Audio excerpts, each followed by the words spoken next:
Vamos a tratar de hablar un tema que a mí me encanta, porque siempre me llaman para hablar de temas dificilísimos y temas complejos y temas que obviamente también me gustan, pero muchas veces es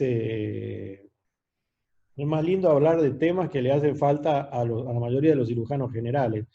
Porque hablar de tumor de Klatskin y otros tumores que son más raros y que probablemente no nos crucemos nunca más que uno o dos casos en toda la carrera de médico. ¿Quién no se ha enfrentado en los últimos, diría, 7 días o 10 días con una colistectomía dificultosa? Entonces me parece que es un tema que es mucho más prevalente, mucho más interesante y que a mí me gusta más hablar de este tema que hablar de colangiocarcinoma distal. Entonces, lo que me gusta a mí, sobre todo cuando es una charla que hay participación residencial, es que me interrumpan la cantidad de veces que sea para poder aclarar alguna cosa si yo no fui claro o estoy yendo rápido o por ahí doy por sentado algo que saben o viceversa. ¿Mm? Eh, la definición de, de colistectomía dificultosa ha sido revista varias veces, incluso por el relato de Guillermo Arbúes y, y mi amigo mendocino Sergio Bustos. Es que la colistectomía dificultosa es aquella que se presenta clínicamente y posee hallazgos de factores anatómicos que condicionan algún tipo de dificultad técnica, ya sea básicamente durante el procedimiento, pero que esto repercute en el postoperatorio por un potencial aumento de riesgo de complicaciones, tanto intraoperatorias, ¿sí?, que son las más temidas, como alguna no advertida durante el intraoperatorio y que nos lleva a tener una complicación no deseada postoperatoria. ¿Cuáles son estas complicaciones intraoperatorias? Bueno, la más temida es la lesión de vía biliar, que otro día, si querés, Hugo, podemos hablar de este tema, que también es un tema que me apasiona. Un tema separado es la lesión vascular. Te tomo la palabra. Dale, Huguito. Y otra complicación importante que nos lleva a tener cuidado durante una colistectomía intraoperatoria son las complicaciones hemorrágicas. Y una que es relativamente frecuente y es la principal causa de muerte postoperatoria, que es la lesión de víscera hueca, y es la principal causa de muerte postoperatoria porque estas lesiones pasan inadvertidas muchas veces. Entonces se produce la lesión intraoperatoria, el paciente por ahí anda bien un par de horas, pero después se empieza a deteriorar, empieza con dolor, empieza con deterioro del estado general, y termina reoperándose o a veces falleciendo por una lesión de víscera hueca. Con lo cual, ojo y atención a la lesión de víscera hueca, sospechar siempre en todo paciente que no evoluciona favorablemente luego de una colistectomía laparoscópica. ¿Por qué uno dice que la colistectomía es difícil? Bueno, una de ellas es por variantes anatómicas. Ahora vamos a ver algunas tantas. Después, y algo que no es menos importante, es la experiencia del cirujano. Hay colistectomías que son dificultosas para un R1, hay unas que son dificultosas para un R4, hay dificultosas que son para mí, y hay dificultosas que son para Juan Pecol. O sea, siempre depende mucho de cuál es la experiencia que tengamos como cirujano, y siempre recurramos a alguien que tenga un poco más de experiencia antes de convertir, y ya vamos a ver por qué convertir no siempre es una buena idea. Después, lo más típico, sobre todo en esta época de COVID, es la inflamación aguda. Estamos viendo pacientes que se automedican y vienen con cuadros bastante avanzados, con piocolecisto, con colecistitis infiltrativas, etc. Y lo más frecuente por ahí en una población más añosa, que se deja estar o es más típica del oeste, esta la vemos mucho más en San Justo, en el Hospital Italiano Central, es la inflamación crónica, gente que se deja estar y viene con cuadros muy avanzados de inflamación, de colecistitis crónica.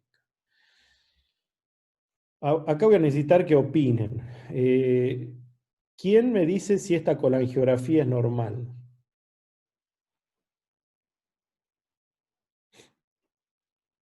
No sean tímidos. Vemos a la mitad. Sí, obvio, vemos la Yo veo mitad. la mitad, no sé si es que no baja o... Alguna trampa estoy haciendo, ¿no? Si muestro a media. Pero bueno, yo siempre me acuerdo cuando nos daban los primeros, cuando nos enseñaban la primera colecistectomía, nos decían, bueno, tenés que tener 2 colectores a la derecha, uno a la izquierda, no tiene que tener imágenes de defecto en el relleno en su interior, no tiene que haber filtraciones, qué sé yo. Y si me guío por esos parámetros, estoy bastante bien, digamos, tengo 2 vías biliares derecha, una vía biliar izquierda, bla, bla, bla, bla, bla. Con lo cual muchos podrían decir que es una colangiografía normal, pero muchos podrían decir yo no veo, para mí es incompleta. Y sí, claramente está incompleta.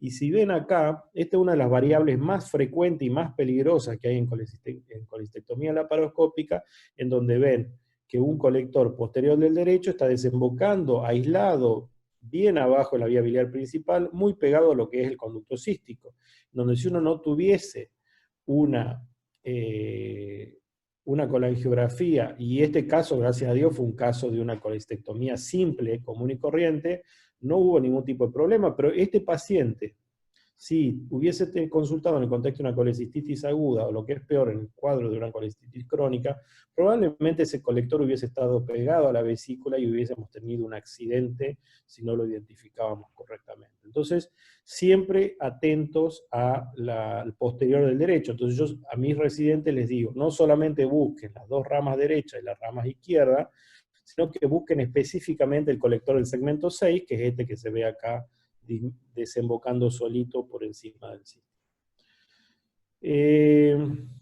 Esta variante, como les dije, no es tan infrecuente, como ven ahí, puede llegar a ser en algunos casos hasta el 22%. Alguna vez voy a publicar un libro con todas las variantes anatómicas del conducto cístico que tengo, que la verdad es que cada vez no paran de sorprender. Otro asunto es el triángulo de Calot. Muchas veces, por ahí nosotros no, porque somos una generación que aprendió directamente a operar la colestectomía por vía laparoscópica, pero en aquellos pacientes que empezaron su curva de aprendizaje de colestectomía en la era abierta y después pasaron hacia la cirugía laparoscópica, tenían una forma de tracción totalmente distinta de la colestectomía. Mientras que la colestectomía abierta, el trocar de la mano del cirujano tracciona hacia abajo, como se ve acá en el bacinete, la pinza, y la mano del ayudante tracciona hacia cefálico, y de esta forma uno despliega el triángulo de Calot, y al desplegar el triángulo de Calot, uno perpendiculariza el conducto cístico con respecto a la vía biliar principal. Esto es bastante distinto a cómo se hacía en la antigüedad, en donde directamente se traccionaba también el bacinete hacia cefálico, y en donde uno paralelizaba, no sé cómo no puedo hacer aparecer mi flechita, pero paralelizaba el conducto cístico a la vía biliar principal y uno podía malinterpretar la anatomía. Y de ahí es que viene la nueva clasificación de lesión de vía biliar a mediados de los 90 por parte de Steven Strasberg, en donde él describe el Critical View of Safety. El Critical View of Safety lo que dice es que uno, habiendo disecado el tercio inferior de la vesícula, es decir, lo que se ve acá en esta imagen, uno puede ver el fondo del hígado, al fondo del triángulo de Calot el hígado, y ver solamente 2 estructuras entrando o saliendo de la vesícula. Este concepto es útil y nadie puede discutir que no ha servido para mucha gente para disminuir lesiones de vía biliar. Yo soy un poco reticente, y esta es una postura netamente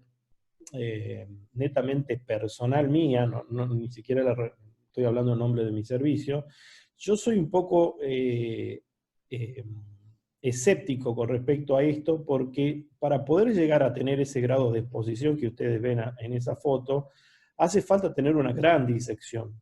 Y muchas veces cuando tenemos variantes anatómicas, esa gran disección nos puede llevar a hacer que cometamos alguna lesión de vía biliar. Con lo cual, nosotros, o yo particularmente, me gusta disecar bien la vesícula a nivel del conducto cístico, tener reparos anatómicos externos, como visualizar el pedículo, etcétera, etcétera. Y si no puedo hacer esto, bueno, después podemos hablar un ratito de cuáles son las maniobras que uno puede hacer para poder abrir el triángulo de Calot y hacer una disección lo más segura posible. Acá vemos un ejemplo de un Critical View Safety. Acá vemos cómo estamos clipando el conducto cístico. Estaba un poco inflamada la vesícula.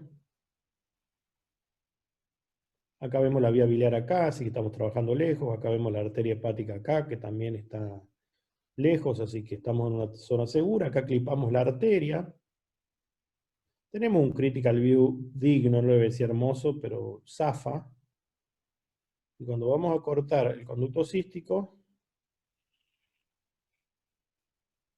duda el residente y empezó a sangrar.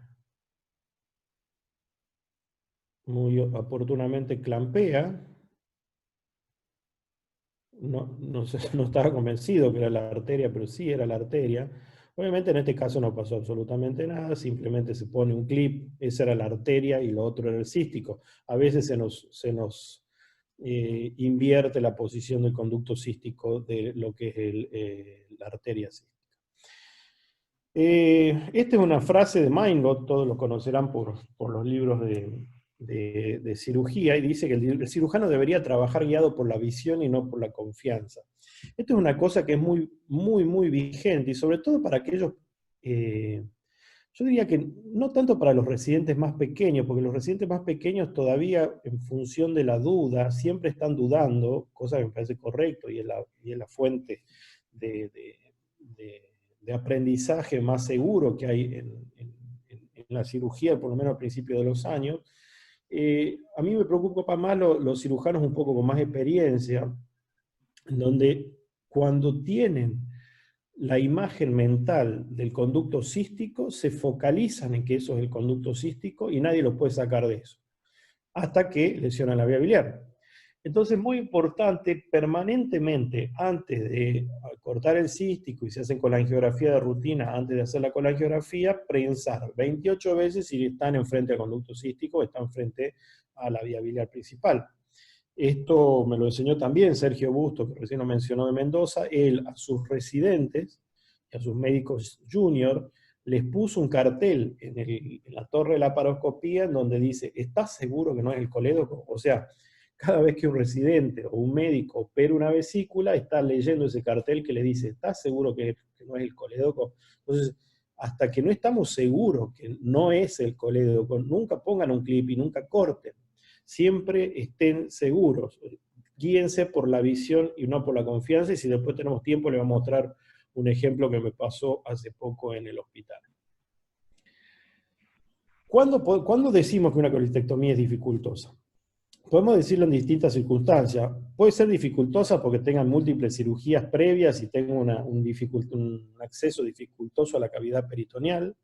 Puede ser que tenga un acceso a la vesícula muy dificultoso porque ya ha tenido una colecistostomía previa o porque ha hecho repetidos episodios de colecistitis y la vesícula se ha ido bloqueando, o porque tenemos un pedículo cístico muy dificultoso, por ejemplo en caso de colecistitis aguda o de cálculos demasiado grandes, o cuando tenemos una colecistectomía dificultosa, es decir, pudimos hacerla con angiografía, pudimos identificar todas las estructuras, pero nos cuesta despegar la vesícula del lecho hepático. El acceso a la cavidad puede ser simple, como la mayoría de las colecistectomías, puede tener adherencias laminares, puede tener adherencias firmes y vascularizadas, las cuales estas deben ser movilizadas mediante algún dispositivo de energía o algún electrocauterio bipolar, y hay adherencias múltiples que obstruyen el área del hipocondrio derecho que muchas veces nos han llevado a la necesidad de tener que convertir a cirugía convencional. En cambio, el acceso a la vesícula también puede ser simple, puede haber que tenga adherencias pequeñas y fáciles de romper con el duodeno, puede que tenga un plastrón epiploico, que eso ya van a ver en algún video si tenemos tiempo cómo los vamos desarmando con aspiración y maniobras romas, puede que tenga un tumor inflamatorio, que estos son los casos más difíciles, porque muchas veces en el afán de querer desarmar el tumor inflamatorio podemos romper algo.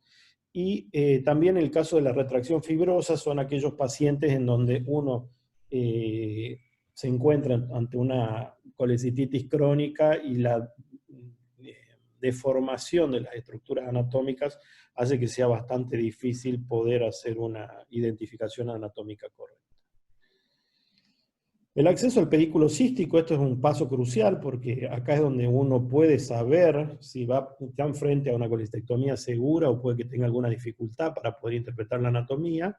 En algunos casos, pacientes delgados, jóvenes, uno tiene las estructuras visibles por transparencia. Esos pacientes tienen una anatomía hermosa donde uno puede ver la vía biliar, puede ver la arteria hepática, puede ver el conducto cístico, y uno realiza una disección y una cirugía muy prolija y con un resultado con una finalización muy rápida del procedimiento. Pero muchas veces es necesario, sobre todo pacientes más gorditos o que han tenido algún tipo de inflamación, que puede tener un pedículo con mucho más serosa, incluso un pedículo muy acuoso. Y después, en algunos pacientes con colicitis más crónica, puede que tengamos un pedículo esclerótico, donde uno difícilmente identifique las estructuras, y ya vamos a ver cuáles son las soluciones en estas circunstancias. Y también puede ser que tengamos un paciente que no tengamos ningún tipo de anatomía clara, en donde antes que nada hay que tratar de no hacer ningún daño. Y en cuanto a la colistectomía, que es lo más, es lo final, ya casi cuando llegamos a esta etapa no hay que estresarse demasiado, puede ser fácil como en la mayoría de los casos, puede ser serosa edematosa en algunas colecistitis agudas, vemos que se junta un, o una capa de pus entre la vesícula y el hígado, a veces es una capa de exudado, y que eso al contrario, en vez de dificultarnos, a veces nos simplifica la colecistectomía porque nos diseca el plano entre la vesícula y el hígado. Pero hay muchas veces que tenemos ausencia del plano de disección o tenemos circulación colateral, y en estos casos no hay que pelearse con la vesícula, no hay que romper el hígado, simplemente hacer una colecistectomía subtotal, quemar la mucosa y se acaba el problema. La verdad que nunca hemos tenido ningún tipo de complicación por hacer una colecistectomía subtotal. En cuanto a la colecistectomía, podemos tener distintas cosas que la hagan difícil. Una es la inflamación aguda, ya vamos a ver algún video cómo hacemos para salvar este asunto de la inflamación aguda. Otra cosa que nos dificulta mucho es muchas veces es un cálculo gigante en la bolsa de Hartmann, y esto hace que el infundíbulo, el bacinete, esté comprimiendo la vía biliar, haciendo un síndrome de Mirici o un símil síndrome de Mirici, que muchas veces ya vamos a ver, pero una de las opciones es abrir la vesícula, desimpactar el cálculo y se acaba la dificultad en la disección. Muchas veces tenemos cálculos impactados, inflamación crónica, que es lo que les dije recién, que vamos a ver algunos casos y cómo la resolvemos. El conducto cístico corto, este es un ítem que es extremadamente peligroso, porque al ser tan corto muchas veces no tenemos en claro si estamos trabajando en el conducto cístico o estamos trabajando en la vía biliar. Por eso es muy importante esto que les decía de pensar 5 veces antes de cortar a ver si están en la vía biliar o en el conducto cístico. Y el síndrome de Mirici, que es una patología relativamente frecuente en pacientes añosos con colecistitis crónica a repetición, que después vamos a ver cómo es el tratamiento de esta situación. Los pasos que hacemos siempre, y ahora los vamos a ver en un video, son liberación Roma del plastrón inflamatorio. Yo nunca autorizo a las personas que están operando conmigo a que entre una tijera hasta que no entendemos la anatomía. O sea, hasta que no entendemos la anatomía, ningún instrumento afilado puede entrar al abdomen. Mientras la anatomía esté no clara, vamos a ir con irrigación, con aspiración, con grasper delicados, con pinzas de Maryland, o sea, con todo elementos romos que nos van a ayudar a desarmar el plastrón y tratar de entender la anatomía. Ni Muchas veces tijera ni hook, diría Martín. ¿Cómo, perdón? Ni hook tampoco, entonces. No, hook tampoco. Hook Bien. tampoco. Porque el electrocauterio es peligroso. Ya vamos a hablar ahora un poquito, o en la de lesión de vía biliar. El hook es pecado para la lesión de vía biliar. Para la anatomía no clara, el hook está contraindicado. Cuando la vesícula está muy tensa, no tengan miedo de punzarla. La pueden punzar con una aguja bien en la punta, en el fondo de la vesícula, cosa de estar seguro que no están pinchando ninguna estructura noble, y el evacuarla muchas veces les cambia el panorama porque la vesícula pasa a estar mucho más desinflada, deja de estar distendida y uno puede agarrarla con mayor facilidad. Tenemos que tener buenas pinzas, porque si estamos permanentemente con unas pinzas que se nos aflojan, que se sueltan, etcétera, etcétera, empezamos a ponernos nerviosos, a perder la paciencia y a empezar a hacer macanas. No duden en poner más trócares. Yo a veces, sobre todo si son pacientes con mucha colecistitis o pacientes obesos mórbidos, no me tiembla la mano a la hora de ponerle un quinto trócar, sobre todo en el flanco izquierdo, generalmente lo uso para bajarme el contenido intestinal, el epiplón, que a veces abomba sobre la cámara umbilical y nos dificulta la visión.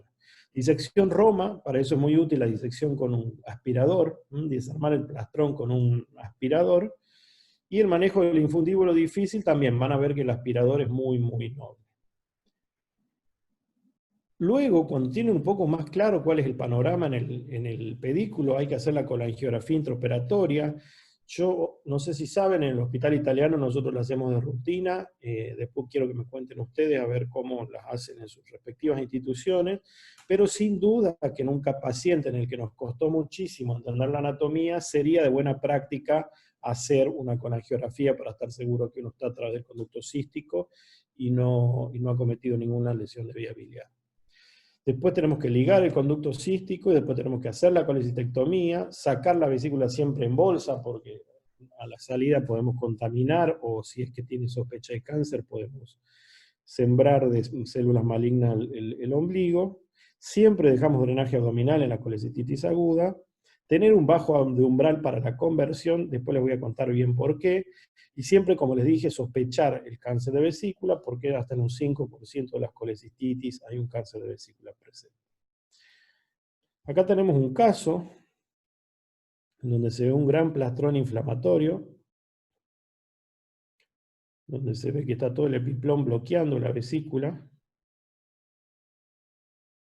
Y van a ver cómo con maniobras romas, hasta ahora se ha puesto el trócar umbilical donde está la cámara y se ha puesto el trócar subsifoideo que es por donde está el aspirador. Una vez que despejaron el hipocondrio derecho, se pusieron los otros dos trócares y acá se ve cómo a través de una aguja se punza el fondo vesicular y una vez que se evacuó la vesícula, ya en un grasper con dientes, en este momento ya no nos importa usar dientes porque la vesícula ha sido evacuada, uno procede a con maniobras romas desarmar el plastrón y tratar de identificar a ver si el pedículo va a ser difícil o fácil. Ahí a simple vista parece un pedículo difícil, pero vemos cómo ante las primeras maniobras romas, uno puede interpretar que la vía biliar puede estar por acá, así que hay que tener cuidado acá en esta maniobra, puede que tenga un poquitito de compresión la vía biliar, pero ven que hasta ahí no se ha hecho ninguna maniobra agresiva, simplemente aspirar y tratar de desarmar el plastrón. Yo lo que hago también en estas circunstancias es tratar de ver acá si encuentro el flujo, el latido de la arteria hepática, como para orientarme dónde está la arteria hepática y dónde está el colédoco, pero acá fíjense que simplemente con maniobras romas, acá vamos a usar un clamp de Maryland, en ningún momento entró una tijera, en ningún momento entró un electrobisturí, un hook, nada. Con un clamp de Maryland estamos pasando esta estructura, que parece ser la del cístico, y obviamente vamos a hacer una colangiografía. Uno se queda relativamente conforme que es el cístico porque tiene una dirección bastante transversal. Se coloca con un clamp de Olsen y se hace una colangiografía que se ve en pasaje proximal y distal, se ve todo el árbol biliar completo. Recién ahora, por primera vez, por segunda vez, ven entrar una tijera. Y nosotros de rutina cerramos el muñón cístico con un endoloop de PDS-0. Todavía nos falta el control de la arteria. que creo que la cliparon por ahí. Y después la colecistectomía puede llegar a ser fácil o difícil en función de cómo se encuentra el plano. Obviamente acá el plano no fue fácilmente disecable, con lo cual se decide hacer una colecistectomía subtotal, en donde se abre la vesícula. Acá se ve todo el interior de la vesícula, la mucosa de la vesícula bien inflamada. Se termina de sacar toda la pared, se deja solamente el lecho vesicular pegado al hígado, que si uno se hubiese intentado meter en este plano hubiese hecho sangrar el hígado innecesariamente. Y lo importante cuando uno hace una colecistectomía subtotal es quemar bien la mucosa, y una vez que uno quema la mucosa, acá estamos quemando esto las instrumentadoras odian cuando yo hago esto, que es quemar con el Grasper y el Electro 120, el largón de los pobres, y después están 3 días para sacarle la mugre al Grasper, pero bueno, eso ya lo hacen las chicas. Y como les dije, de rutina dejamos un drenaje abdominal. Y ante cualquier dificultad, o sea, si en este caso no hubiese sido fácil desarmar el plastrón a nivel del pedículo cístico, no hubiese tenido ningún problema en ese agujero que le hice para drenar la vesícula, agrandarlo un poquito, ponerle un drenaje de cualquier tipo, puede ser un pigtail o una sonda Nelaton, y transformarlo en una colecistostomía video asistida. Este es un caso que, como ven, este era un paciente, este es un caso viejo, pero muy ilustrativo, en donde cuando se hace la colangiografía, se ve por punción, se ve que la vesícula estaba totalmente pegada contra un posterior del derecho desemboscando abajo, y que cuando movían la vesícula, se movía en bloque la vía biliar, con lo cual se decidió también poner una colecistostomía percutánea y operarla en forma diferida. Acá se ve cómo quedó después de la colecistostomía percutánea, y ven cómo cuando se traccionaba el bacinete, se traccionaba también todo el colector posterior del derecho.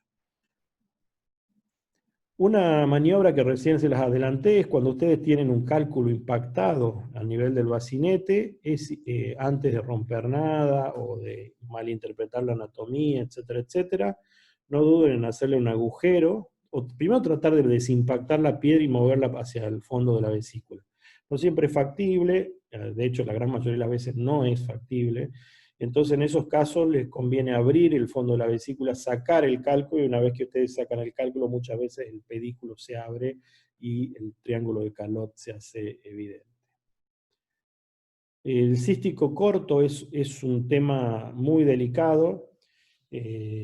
Mi recomendación cuando tengan un cístico corto o sospechen un cístico corto es que hagan una colangiografía por punción vesicular, es decir, no esperen a disecar el cístico si a pesar de que han desimpactado el cálculo, no logran entender el triángulo de Calot, puede que estén frente a un cístico corto o a un síndrome de Mirici.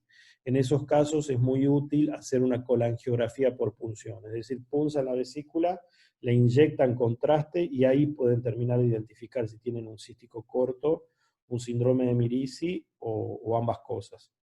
Entonces, importante antes de cortar nada hacer una colangiografía por punción. Esto es un caso viejo, después si quieren les muestro un video más nuevo con un caso muy similar en donde se malinterpretó la anatomía y lo que era el cístico corto, lo que era el cístico era muy corto, entonces se había interpretado por continuidad el colédoco, y se hizo la cisticotomía en el colédoco y se hizo la colangiografía a través del colédoco. Si ven la colangiografía de la izquierda, se tiña solamente hacia proximal y prácticamente nada hacia distal. O sea, esto fue una lesión de vía biliar por un cístico muy corto. Creo que es el mismo caso, pero la cirugía, en donde se ve acá precisamente el colédoco, que el cirujano, y esto encima fue curioso, porque fue cometido por un cirujano con experiencia, no fue hecho por un cirujano sin experiencia, en donde él interpretó que esto era el cístico, y acá estaba el colédoco, y no, el cístico estaba acá, era muy pequeñito, y lo que él estaba viendo era esto es el bacinete, y la vía biliar principal se continuaba por acá. Esto es bastante ingrato porque con una vía biliar relativamente fina, lo que se hizo fue cerrar esa vía biliar sobre un tubo de Kerr. Cabe mencionar que ahora casi no usamos tubo de Kerr, generalmente usamos stent transístico. Y una vez que estuvo cerrado este tubo de Kerr, se procedió a completar la colistectomía y a hacer una colangiografía que evidenció que estaba todo patente. Este paciente después desarrolló una estenosis a nivel de que era bastante cantado, digamos, por el nivel de devascularización que tenía el colédoco, pero bueno, ya fue mucho más simple hacer una reparación en hepático yeyuno anastomosis una vez que la vía biliar estuvo dilatada. Así que errores y mala interpretación de anatomía la podemos cometer. En cuanto a la colecistitis crónica, que es un tópico bastante infrecuente, pero que nos da muchísimo dolor de cabeza, tenemos que contar como la vesícula esclerotrófica, la fístula biliodigestiva, ya sean entre la vesícula, el duodeno, el estómago, el colon o colecito coledociana, o llamado síndrome de Merici, y la litiasis coledociana acompañante es un tópico muy importante de todas estas variantes patológicas, porque se encuentra presente en hasta un tercio de los casos. Acá tenemos una vesícula escleroatrófica, en donde, no sé si está el video, pero es muy interesante este caso, porque acá donde se ve la vesícula apuntada, lo que parece esto, eso, exactamente, no sé quién me está ayudando, pero me está ayudando muy bien. Lo que se ve ahí donde se marcó primero, eso creíamos que era la vesícula con el epiplón pegado, y lo que está a la derecha, más hacia la derecha de la imagen, debería ser a la izquierda del paciente, que se ve como una vía biliar gorda y principal, nosotros pensamos que esa era la vía biliar principal. Cuando se desmontó todo el plastrón y se abrió, porque se estaba planificando hacer un hepático yeyuno laparoscópica, se vio que lo que parecía una unión vesicular era la vía biliar derecha, y lo que se veía como la vía biliar principal era la vía biliar izquierda. O sea, el paciente directamente había perdido la vesícula, se le había esclerosado y atrofiado, y lo que teníamos ahí era el Carrefour, que es hacia donde se hizo la hepático yeyuno anastomosis. La mayoría de las fístulas biliodigestivas son colecitos duodenales, y secundario a esto se produce el hilio biliar, porque migra por ahí un gran cálculo que después se obstruye en algún lugar del yeyuno ilion. Le siguen las colecistocolónicas y por último las colecistogástricas, siendo el síndrome de Merici está presente hasta en un tercio de los casos. Acá tenemos un paciente con un síndrome de Bouberet. Para los que no están familiarizados, el síndrome de Bouberet es un síndrome que se produce por una fístula colecistogástrica o colecistoduodenal, en donde el cálculo es tan grande que piloriza al paciente, y en estos casos son resueltos ya por un doble abordaje entre endoscópico y laparoscópico. Luego está la cirugía acá, en donde se ve un gran plastrón inflamatorio. Todo esto fue con un doble abordaje, estábamos en un rendezvous con los gastroenterólogos no habían podido sacarlo, y lo que se decidió fue abrir el estómago, porque el estómago era mucho más fácil de cerrar. El duodeno es menos noble a la hora de abrir, así que se le abrió el estómago, como se ve ahí,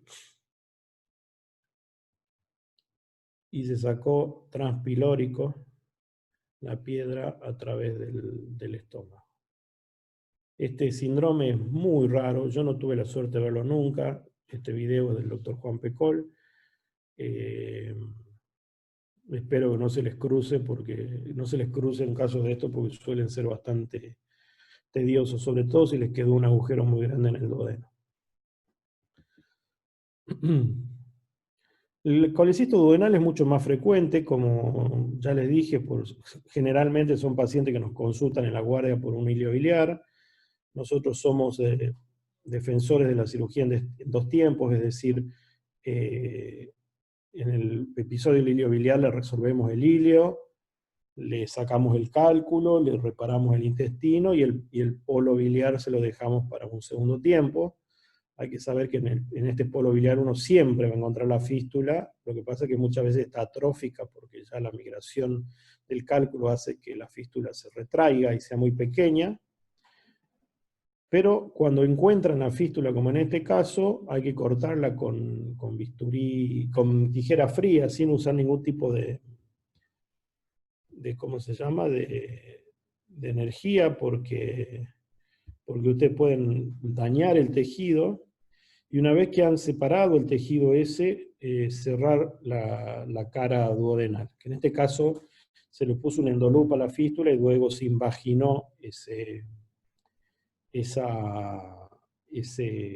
muñón que quedó ahí, se lo invagina con unos puntos separados de cualquier material irreabsorbible. Y siempre tener en cuenta que puede tener litiasis coledociana asociada y que la vesícula tiene un nivel de escleroatrofia que es bastante molesto. Y por último, menos frecuente, pero también existe, está la fístula colecitoduodenal, en donde vemos acá el colon totalmente pegado a la vesícula. En este caso el abordaje es igual, ir rodeando la fístula hasta que uno llega a la fístula, y cuando llega a la fístula se procede al cierre de la misma con puntos separados, y la colecistectomía subsecuentemente. El síndrome de Mirici es uno de los temas más molestos cuando uno trata una colecistitis crónica, porque va a depender del tipo de síndrome de Mirici que tengamos para decidir qué tipo de tratamiento vamos a hacer. Y acá vamos a ver que el síndrome de Mirici, que sea tipo 1, a ver si tengo una buena radiografía, un buen gráfico acá. Bueno, cuando lo diagnostico, cuando tengo una ausencia de triángulo de Calot, cuando hago por colangiografía por punción y no tengo un triángulo de Calot. En estos casos hay que abrir la vesícula, comprender la anatomía, tratar la litiasis coleociana, porque obviamente es lo que está generando todo este problema, y realizar la reparación de la vía biliar. Y la reparación de la vía biliar es muy simple, en donde el tipo 1 en realidad el tipo 1 tiene un cístico, o por lo menos tiene un cuello, en donde uno puede sacar la piedra, hacer la colistectomía y suturarla dejando un casquete de vesícula a modo de cierre del defecto de Mirici. El tipo 2 ya al no tener cuello, ya directamente el cálculo verse invadiendo la vía biliar principal, uno tiene que hacer un cierre primario del colédoco, ya sea utilizando un tubo de Kerr o utilizando un drenaje transpapilar. Y en los tipos 3 o 4, donde ya tenemos una cloaca entre la vesícula y la vía biliar principal, lo que está recomendado es hacer un hepático yeyuno anastomosis, tal como se ve en estos casos. Vamos a ver algún ejemplo, no sé de... A ver. Este es un síndrome de Merici tipo 1, creo, donde directamente se va a abrir lo que es la vesícula y lo que se ve es como una cloaca que involucra la vía biliar principal. Gracias a Dios tampoco lo vemos tan frecuentemente, por eso que estos videos son un poco viejos. Ahí se ve cómo estamos metidos dentro de la cloaca. Y siempre es importante hacer una colangiografía para entender bien cuál es la anatomía que estamos enfrentando.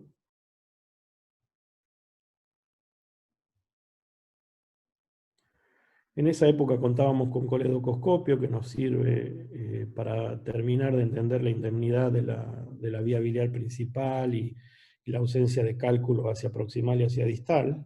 No es imprescindible, pero es de ayuda cuando uno lo tiene. Y ahí cuando uno se da cuenta que la vía biliar está totalmente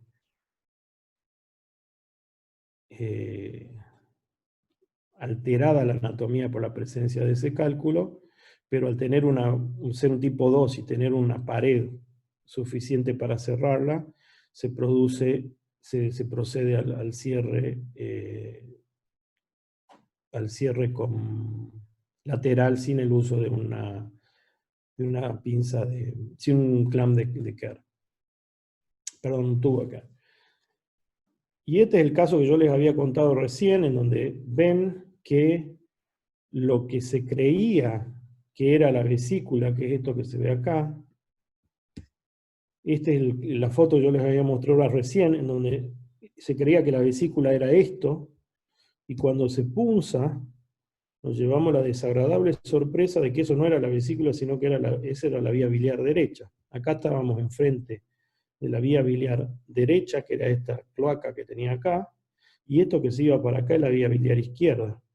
Con lo cual estábamos totalmente desorientados con la anatomía, y lo que se hizo en este caso es directamente abrir toda esa cloaca, siempre y cuando, siempre tratar de utilizar, como les dije, energía, no utilizar energía monopolar ni bipolar, sino tijera fría.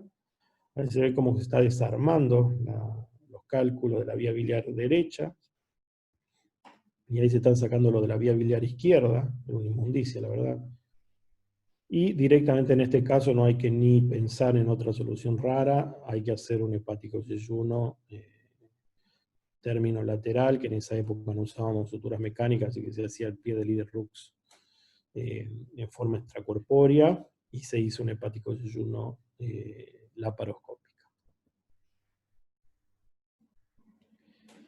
Podemos prever, y bueno, sí, una colistectomía dificultosa, cuando no hay inflamación es muy infrecuente, pero cuando tenemos inflamación aguda es bastante frecuente, en donde tenemos que tener en cuenta si esta inflamación aguda es solamente un hidrops, es un edema, es una gangrena o empiema vesicular. Obviamente, mientras más grave es la inflamación, más difícil puede ser la colistectomía, y en los casos de inflamación crónica, hasta un quinto de las colistectomías pueden ser dificultosas. Así que sí, uno puede prever en función del cuadro clínico. No olvidarse que nosotros, y todos deberíamos manejarnos con la clasificación de Tokio, de cuando una colecistitis aguda es leve, moderada o grave. Nosotros las leves y moderadas tratamos de operarlas en agudo y no diferirlas, y las severas o las drenamos o las expectamos hasta que el paciente pase la etapa crítica. En resumen, hay que ser muy criteriosos a la hora de selección de los casos, y siempre tener en cuenta el nivel de experiencia que tenemos. No está mal conocer las limitaciones de cada uno. Siempre disecar vecino a la vesícula, y si pueden, traten de visualizar dónde está la vía biliar y dónde está la arteria hepática o el latido de la misma, para tratar de trabajar siempre lejos de esas estructuras. Siempre disección Roma en inflamación aguda, no metan ninguna tijera, ni ningún hook, ni ningún dispositivo en energía hasta que no tengan muy en claro la anatomía. No le tengan miedo a las colestectomías parciales, van a tener muchísimo menos complicaciones por colestectomías parciales que por sangrados hepáticos por querer sacar la vesícula totalmente. La colecistostomía laparoscópica es un buen recurso cuando no pueden disecar el pedículo cístico. Y la conversión, la pongo entre comillas, entre signo de preguntas, porque bueno, es muy útil cuando uno tiene un episodio de sangrado, pero cuando uno está por convertir por dudas anatómicas, está demostrado que no necesariamente la cirugía abierta nos va a aislar esas dudas. Entonces, yo diría que conversión sin dudas ante episodios hemorrágicos, y ante duda anatómica no estoy tan seguro que haya que convertir. Es preferible poner un drenaje y volver a operarlo en un par de meses.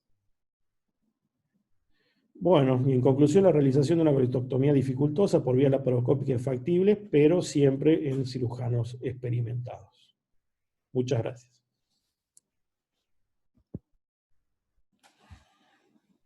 Bueno, excelente, Martín. Gracias, Muy Huguito. buena la presentación. Vamos a contestar algunas preguntas, vos vas a contestar algunas preguntitas del chat, y después le vamos a dar a los chicos cabida si alguien quiere preguntar desde el mejor dando la cara, que es mucho más bueno. Para que no, bueno, dice, para Bueno, Raúl dice, buen día, ¿la colecistectomía laparoscópica la realiza con litoextracción? Eh, Colecistostomía. no.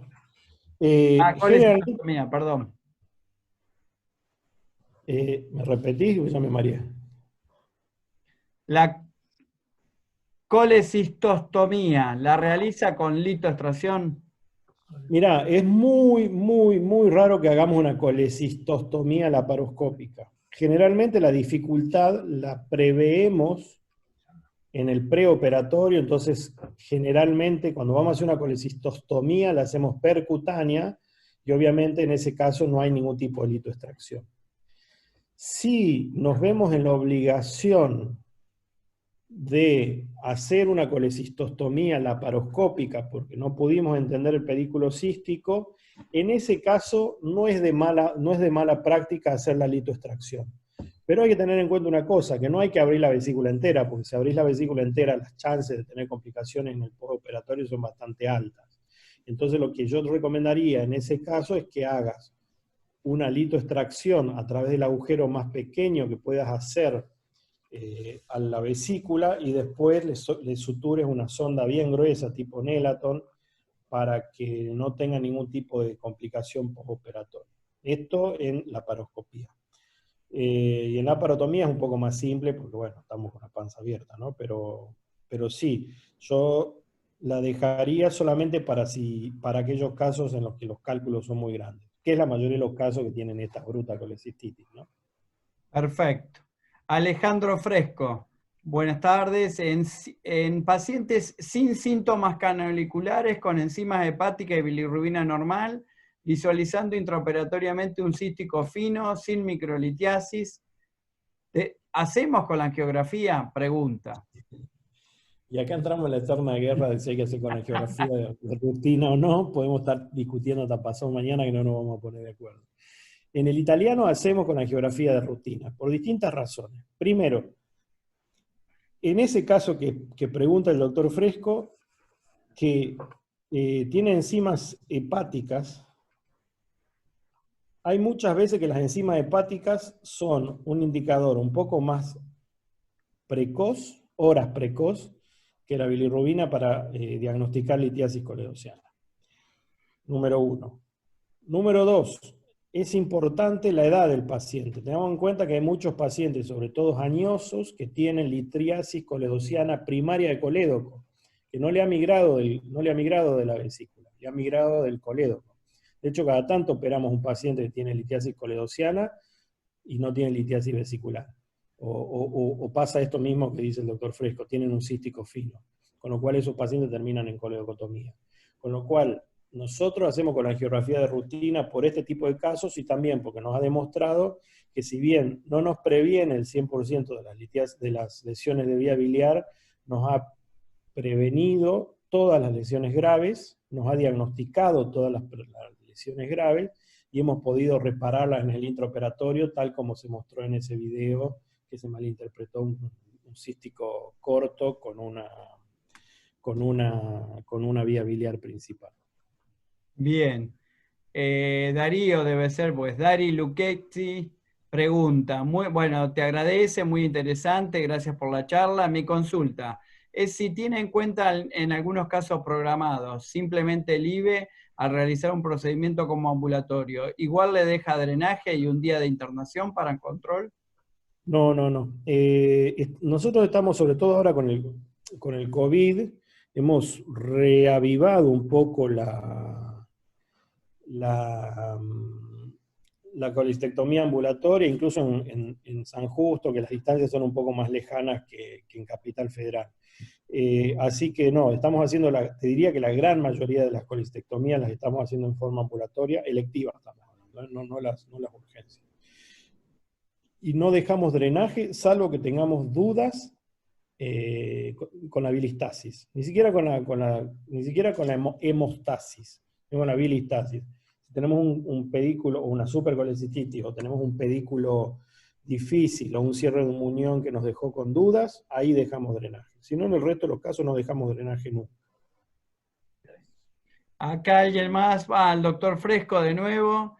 Dice, en caso de no tener disponible la colangiografía, ¿qué recomienda en un paciente que tiene un plastrón vesicular? Interesante pregunta. En el caso que yo mostré de la colecistitis aguda, esa que desmontamos el plastrón vesicular con el aspirador de Ethicon, en ese caso yo hice con la angiografía, pero no tenía dudas de que ese era el cístico.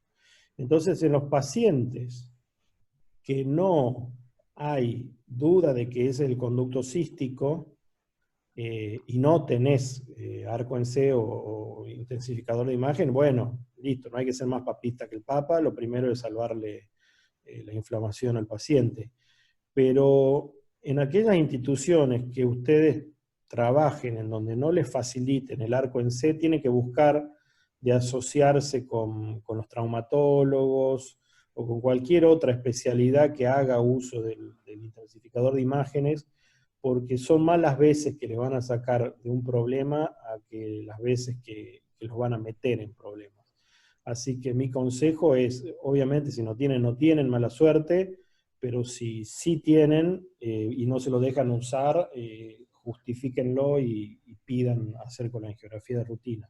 Porque aparte nosotros lo consideramos también como una forma de enseñarle a nuestros residentes de cómo se hace una colangiografía.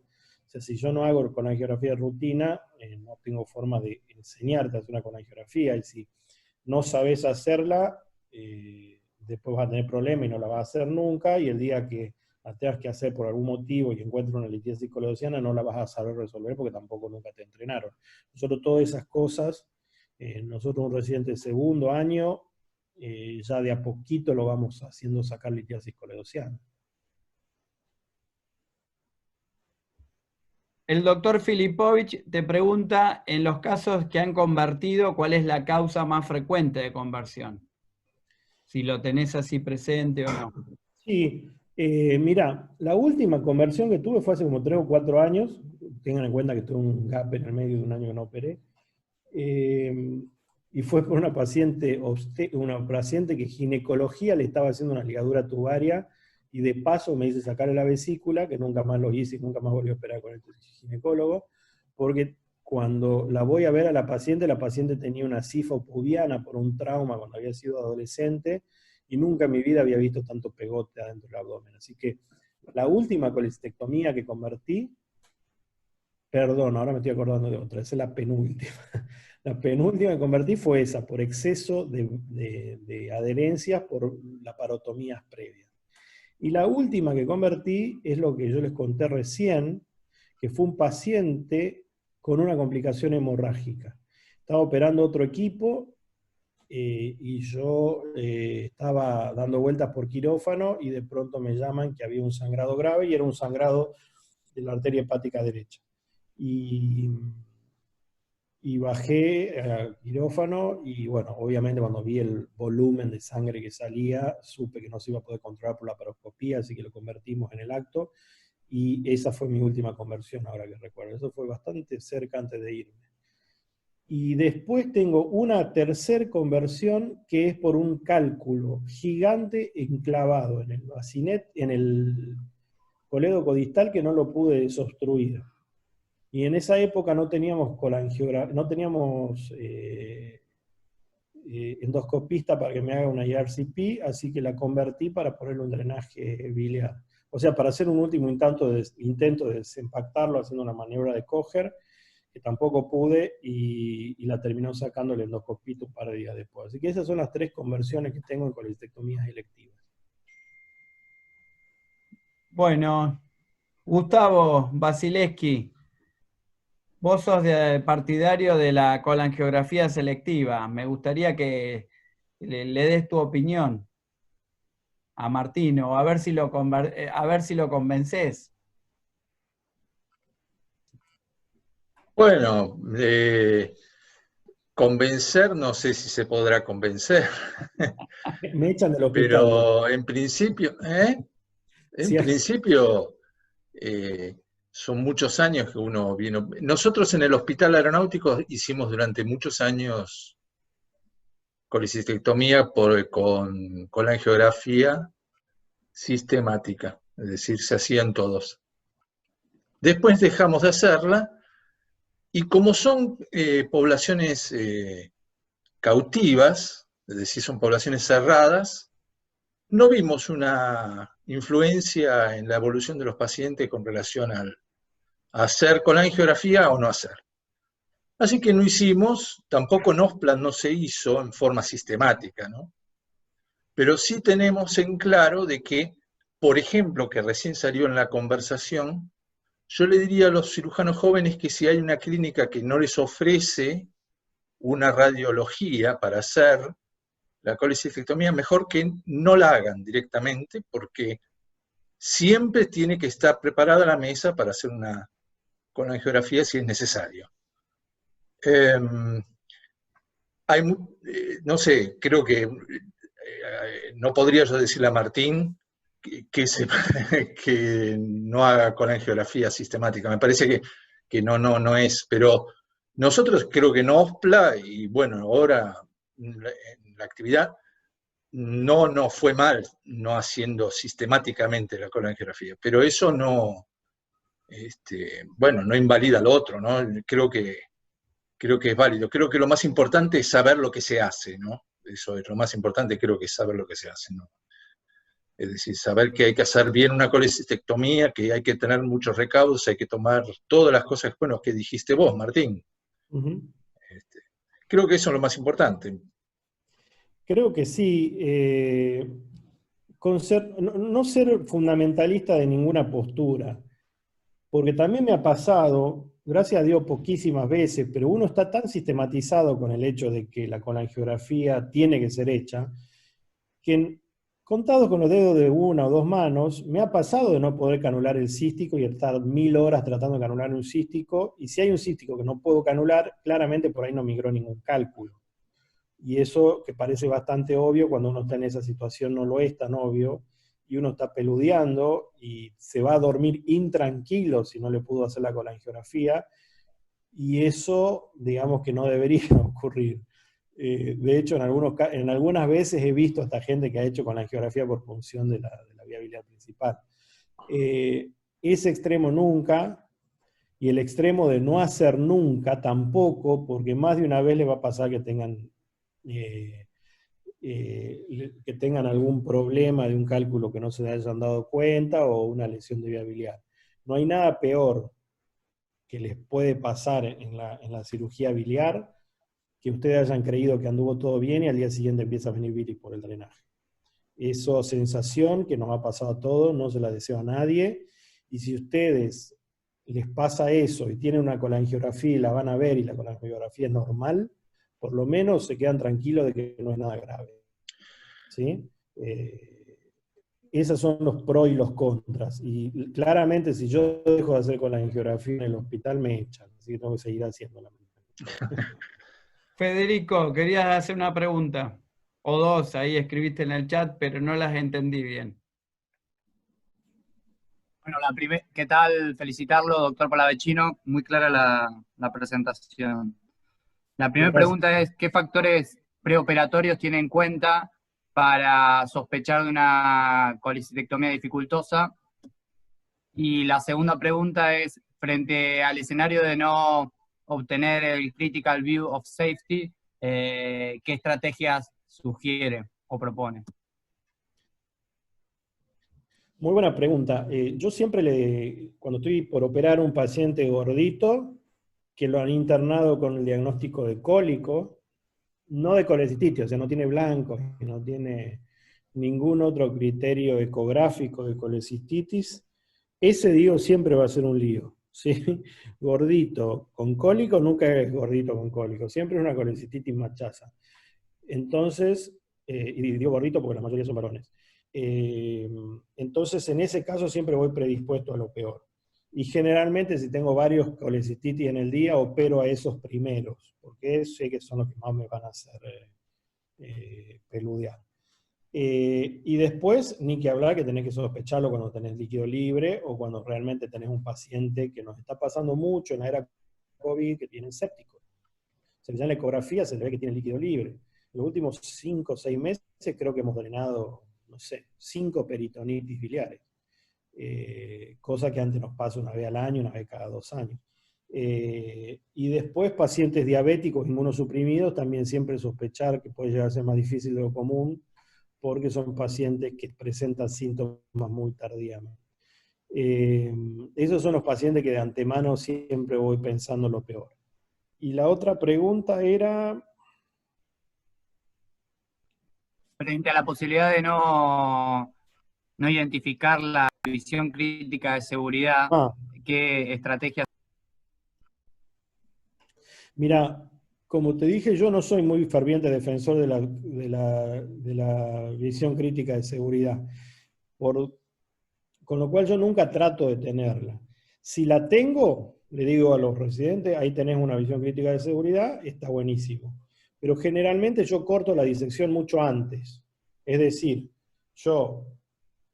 ¿me estás viendo? Me gustaría que me vean en esto porque es como que necesito mostrar mi cara. Si yo estoy operando en este campo quirúrgico, ¿sí? Y veo la arteria hepática latir acá, me quedo tranquilo. ¿Sí? ¿Por qué? Porque sé que acá está la vía biliar y acá tengo el calot y la arteria cística y qué sé yo. Pero ¿qué pasa? Muchas veces siento la arteria hepática latir acá, no acá, acá. Hagan este ejercicio cuando lo tienen en la pantalla de la computadora, en la pantalla de la laparoscopia. La veo latir acá. Y ahora les voy a mostrar un video que afirma esto. Ojo, si la arteria hepática está acá, o tenés un Mirici o estás disecando el colédoco. Entonces yo antes de usar el Critical Safety, View of Safety, utilizo la disección lejana de la vía biliar, pegado a la vesícula, y una vez que yo encuentro el cístico de este tamaño, grosor, así, que me alcanza para ponerle un clip y hacer una cisticotomía, hago la colangio. Y te puedo garantizar que si tomaste todos los recaudos no vas a tener una lesión de vía biliar, salvo que tenga alguna variante extremadamente atípica. Pero yo nunca llego al Critical View of Safety por esto mismo que te digo, que para llegar a esa visión tenés que tener mucha disección. Y esas 2 o 3 colangiografías que yo te mostré, si disecás mucho y tenés una colecistitis, te llevas puesto ese posterior del derecho. Muy bien, excelente, Martín. No sé si, El doctor no sé Bianco si había pedido la palabra. Sí, doctor Bianco. Bueno, felicitarte, Martín. Obviamente que en colecistectomía dificultosa, como presentaste vos, no tenemos ninguna duda de que todo lo que los pasos que nos has dado de precaución es lo que se debe hacer, ¿no? Y sobre todo insistir en la disección Roma. Cuando nosotros empezamos a hacer cirugía colecistectomía abierta, hace 40 años, la primera vez que poníamos una ligadura era el cístico. Primero reparábamos, a la arteria cística, primero reparábamos el cístico.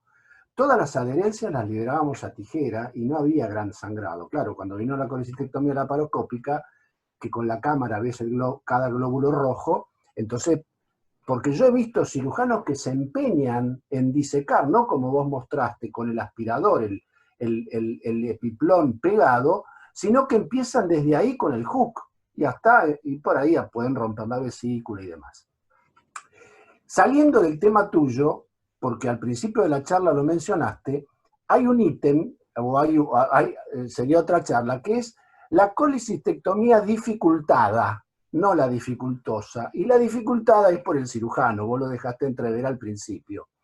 Entonces, a ver, digamos 3 palabras sobre cosas absolutamente prácticas y sobre todo para los residentes que nos escuchan. Primero, todavía hay cirujanos que operan con óptica de 0 grados. Segundo, la tracción es fundamental. Tiene que estar bien abierto. El ayudante o el cirujano, nosotros aprendimos a hacer colecistectomía laparoscópica manejando el hook y la cámara. El cirujano y el ayudante manejaba las pinzas. Si estás entrenado y tenés un equipo que trabaja siempre, se puede hacer.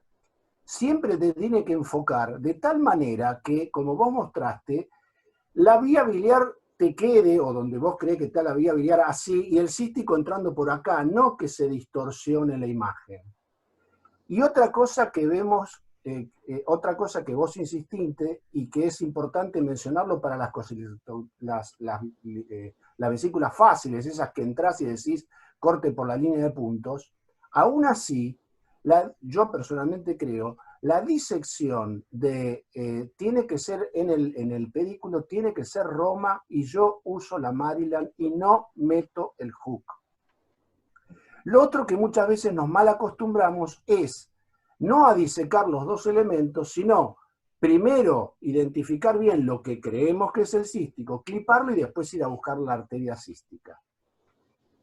Otra consideración, coincido en que probablemente la crítica del view of safety tal cual la vemos en los libros solo la hace Strasberg y sus discípulos, como suele suceder, el que describe algo lo hace mejor que ninguno.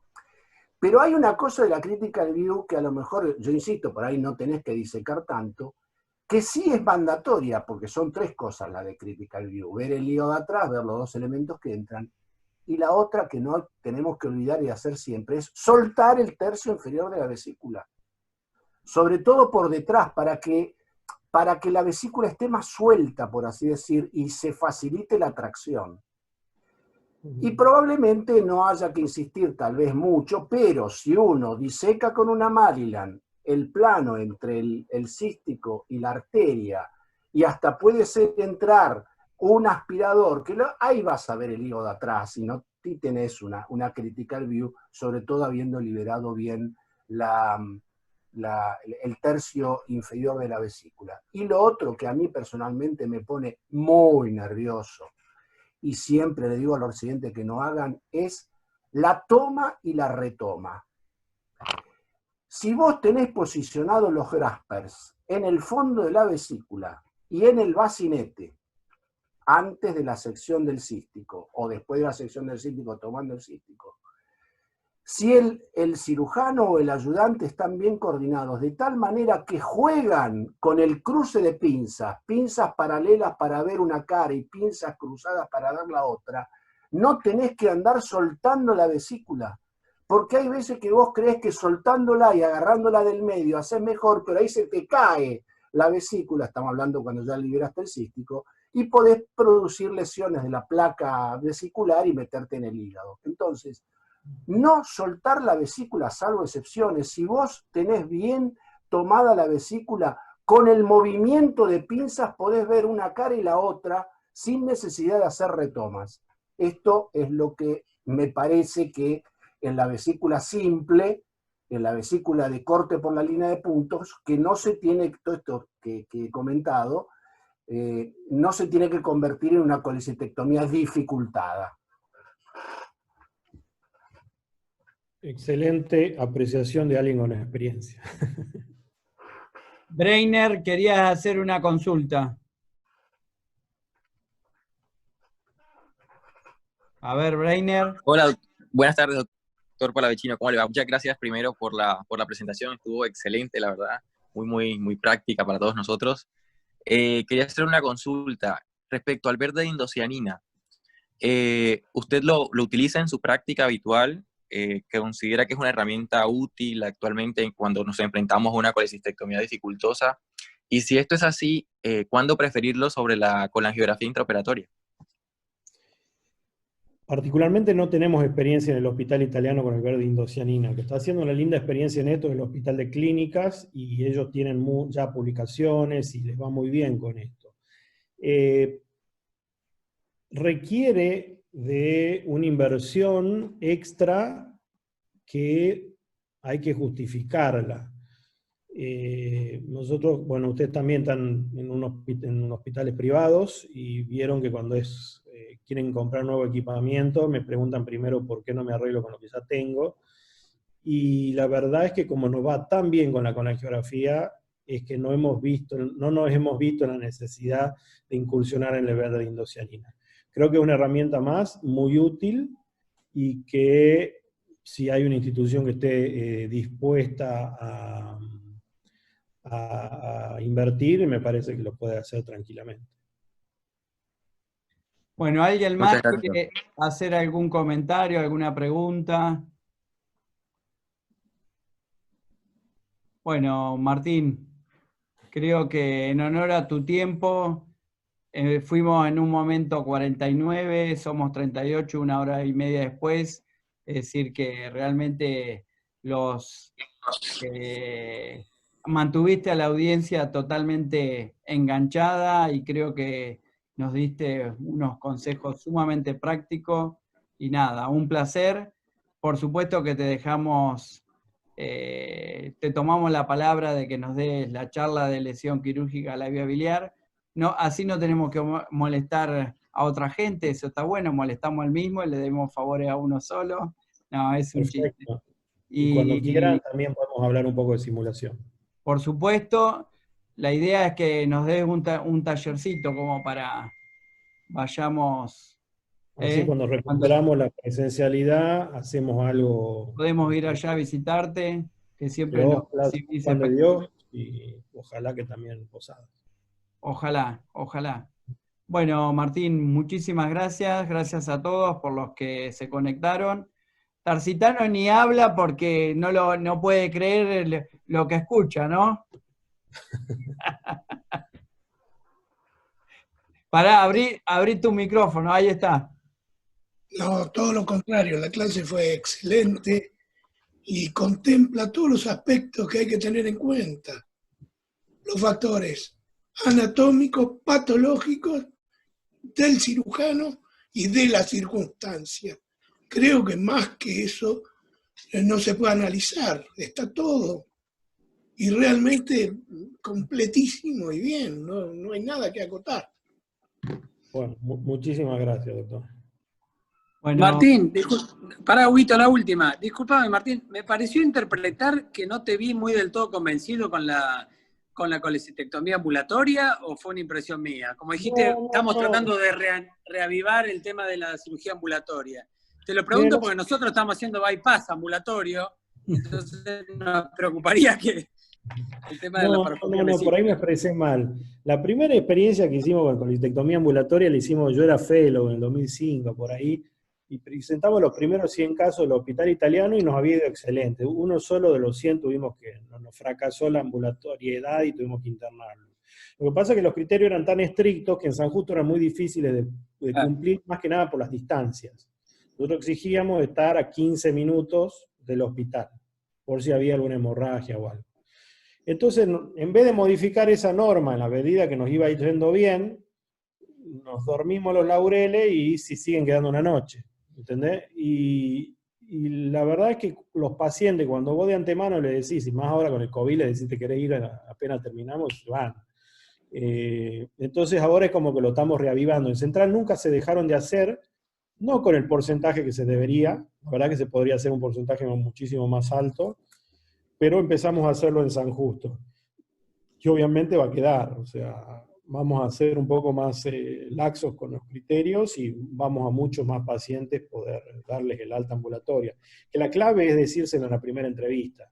Cuando uno quiere modificar las normas y decirle en el día de la cirugía, che, te querés ir hoy, el paciente no le entra en la cabeza. También si uno lo empieza a trabajar en la primera entrevista, es totalmente factible. Bueno, nosotros, yo en la modelo hace más de 10 años que lo hacemos y ya los pacientes te piden, yo me quiero ir en el día. Entonces eso es fantástico. Dice, doctor, ¿me puedo operar? Pero me quiero ir en el día.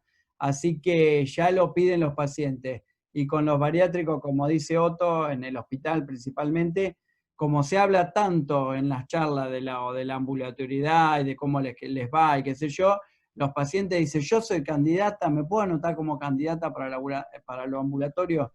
Así que está bueno. Y realmente nos ha ido bien y ahora en la era del COVID hicimos 6 o 7 ambulatorias porque no había cama y no tenemos ahora camas todavía y realmente andan bien los pacientes. Bueno, en OSPLA se hace ambulatorio casi creo que presentamos 90%. Tenemos la unidad de cirugía ambulatoria, la manejan los residentes, entonces se operan 2 en la mañana y a la tarde, a partir de las 3 de la tarde se van de alta. Y andan muy bien los pacientes. Sin duda que es algo que tenemos que mejorar y copiarles, porque no está totalmente subexplotado eso. Totalmente. Sí, sin duda. Con colangiografía electiva. Pero bueno, debemos admitirlo que, como vos decís, creo que si uno toma todas las medidas y cuando tiene sospecha hay que hacer la colangiografía, creo que ahí está bien también. Así que bueno, Martín, un placer, y dentro de porque este mes y el mes que viene es el de HPV, así que te vamos a avisar para lesiones quirúrgicas a la vía biliar. Perfecto. Te lo dejamos tomado. Bueno, Perfecto. muchísimas gracias. Muy Chau, bien. amigos. Gracias, hasta luego. Chao. Nos vemos. Aplauden acá los chicos.